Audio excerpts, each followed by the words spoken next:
कैसे हैं भैया? चुतियापा टाइप का हमारे पास मत किया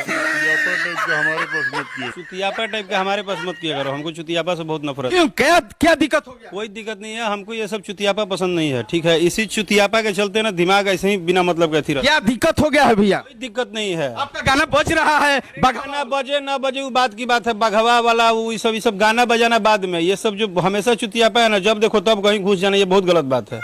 नहीं नहीं, मैं घुसने की बात नहीं है आपको कम। चलिए देखिए, आइए देखिए। मैंने क्या करना है? अरे कुछ मैं बातचीत कर नहीं बात करना, क्या बातचीत करें? क्या करेंगे बातचीत करके आपसे? काफी आपका ब्लास्ट गाना आया है। लास्ट गाना आया है वो तो ठीक है, गाना है तो आप गाना पे थोड़े बात करेंगे। आप लोग को गाना बजाना पे बात करना है, क्या चीज पर बात कर? संगीत पे बात करना है।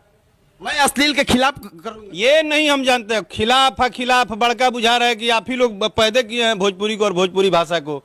आज टीटी सब लोग उठ के चल दिए हैं, सब लोग